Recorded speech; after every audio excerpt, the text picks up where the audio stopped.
Myself Dr. Gopi Govani from Sanjeevani Dental Hospital. આજે આપણી સાથે મિતાલી મેમ છે જેની પાસેથી આપણે યોગા વિશે થોડી માહિતી જાણીશું. Myself મિતાલી મુંડિયા. હું લાસ્ટ 1 યરથી આસ્થા રેસિડેન્સી છે ઉત્કર્ષ ભવનમાં યોગા કરાવું છું. તો મિતાલી મેમ, આપણે યોગા વિશે આપણે થોડું બ્રીફમાં ઇન્ટ્રોડક્શન લઈશું. તો આપણે યોગા શું છે? યોગ એટલે બધાએ કોવિડ પછી બધાએ જોયું કે બીમારી છે, આ છે, તો બધાએ યોગા ચાલુ કરી દીધા. આપણે શું છે, ખાલી હોસ્પિટલે ના જવું પડે એટલે આપણે યોગ કરીએ છીએ, બીજું કાંઈ નહીં. બીજું આપણે ડીપમાં એને કંઈ ખબર જ નથી કોઈ યોગ શું છે. આપણે વેઇટ લોસ કરવો છે, હું જાડી થઈ ગઈ છું એટલે મારે યોગા ચાલુ કરી દેવા છે, બસ. એ એક આપણે માઇન્ડમાં સેટ હોય, પણ એવું નથી. આત્માનું પરમાત્મા સાથે ઈ લેવલનું યોગ છે. આપણા ઋષિ મુનિઓએ બધા તપ સ્વાધ્યાય બધું કરીને એ મેળવ્યું છે ને આપણે તો બસ સીમિત છે, ખાલી આ એક્સરસાઇઝ મ્યુઝિક સાથે કરીએ તો મજા આવે છે એટલે કરીએ, એવું કરી નાખ્યું છે. તો મિતાલી મેમ, આપણે યોગા માટે બેસ્ટ ટાઈમ શું છે? યોગા માટે બેસ્ટ ટાઈમ તો ઘણાય છે. એવું નથી કે આપણે ફિક્સ ટાઈમ છે કે આપણે ત્યારે જ આપણે યોગા કરી શકીએ. કોઈ બી ટાઈમમાં આપણે યોગા કરી શકીએ છીએ, પણ બ્રહ્મ મુહૂર્ત કહેવાય છે ત્યારે કરી શકીએ. બ્રહ્મ મુહૂર્તમાં કરીએ તો વધારે આપણને બેનિફિટ્સ મળશે. મતલબ બ્રહ્મ મુહૂર્ત એટલે તમે 4:30 વાગે સવારમાં. ઓકે.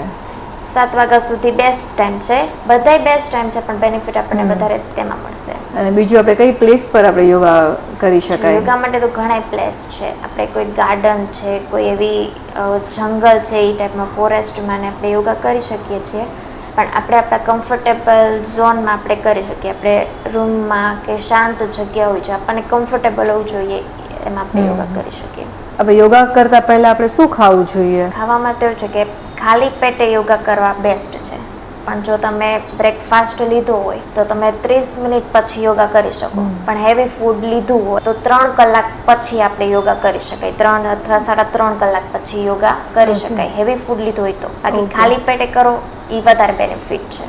યોગા કરવાથી શું આપણે વેઇટ લોસ કરી શકીએ છીએ? વેઇટ લોસ માટે યોગા નથી. આપણે બાંધી દીધું છે કે ખાલી આપણે વેઇટ લોસ થાય એટલે આપણે વેઇટ લોસ કરવો છે એટલે આપણે યોગા કરીએ, એવું નથી. વેઇટ લોસ આપણે બધું એમાં થાય છે યોગામાં. મનની શાંતિ મળે છે, આધ્યાત્મિક, શારીરિક, માનસિક બધા બેનિફિટ્સ આપણને મળે છે. બોડીમાં શેપ આવે છે, ઘણું છે આગળ યોગમાં. તો આપણે કહીએ એટલું ઓછું છે. એટલે ખાલી વેઇટ લોસ માટે સીમિત નથી યોગા. આપણે બધાએ બાંધી દીધું છે, વેઇટ લોસ માટે નથી, ઘણું છે. યોગા એ પ્રેગ્નન્ટ લેડી માટે સેફ છે? યસ. પ્રેગ્નન્સીમાં યોગ કરવા ઘણા બધા બેનિફિટ મળે છે. પ્રેગ્નન્સીમાં યોગ કરવા જોઈએ, પણ કોઈ સારા ડોક્ટર છે અથવા યોગ ટ્રેનરની સલાહ નીચે જ યોગ કરવા જોઈએ, જાતે ન કરવા જોઈએ. તો આપણે યોગાથી શું શું બેનિફિટ થાય છે? આજે આપણે બધાના જોઈ રહ્યા છીએ કે બધાના માઇન્ડ છે એ સેટ નથી, અપસેટ રહે છે, સ્ટ્રેસ હોય છે, ચિંતા બધું હોય છે.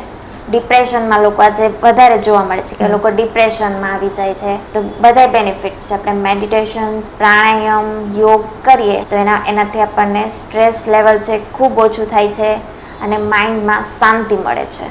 આપણે યોગાના કોમન પોઝિસ કયા કયા છે? કોમન પોઝમાં તો એવું છે કે કિડ્સ, મોટા બધાય આપણે જે કરી શકીએ. સૂર્ય નમસ્કાર બેસ્ટ છે. જે આપણા ઋષિ મુનિઓએ કીધું છે કે સૂર્ય નમસ્કારમાં બધાય પોઝ આવી જાય, ફોરવર્ડ, બેન્ડિંગ, સ્ટ્રેચિંગ બધાય આવી જાય છે. તો સૂર્ય નમસ્કારના જે 12 પોઝ છે, શ્વાસની રિધમથી કરવામાં આવે, પરફેક્શન સાથે કરવામાં આવે તો ઘણા બધા બેનિફિટ્સ મળે છે. કોમન છે, સૂર્ય નમસ્કાર તો કરવા જોઈએ. અને આપણે બીજું પ્રાણાયામ છે, તો પ્રાણાયામ આપણે શું છે અને કેવી રીતે કરવું જોઈએ? પ્રાણાયામ એટલે કે શ્વાસનું નિયંત્રણ કરવાનું. પ્રાણાયામમાં એવું નથી ખાલી શ્વાસ લીધો, બહાર કાઢ્યો, છોડ્યો, ઇનહેલ એક્ઝેલની પ્રક્રિયા છે. એમાં બીજું શું હતું, આપણે બધા એમ કે પ્રાણાયામમાં શું હોય, પણ એવું નથી. પ્રાણાયામ એટલે શ્વાસનું નિયંત્રણ કરે છે, આપણા બોડીમાં ઓક્સિજન લેવલ વધારે છે. અને પ્રાણાયામને અલગ અલગ સિઝન વાઇઝ અલગ અલગ પણ કરવામાં આવતા હોય છે. બેસ્ટ પ્રાણાયામ છે અનુલોમ વિલોમ. એકેય પ્રાણાયામ નથી કરવા, કોઈથી યોગ નથી થતો એવું હોય તો આપણે અનુલોમ વિલોમ તો કરી શકીએ છીએ. મિતાલી મેમ, તમે અમારી સાથે આવ્યા એટલે યોગા વિશે ઘણી બધી માહિતી મળી. Thank you so much for visiting us.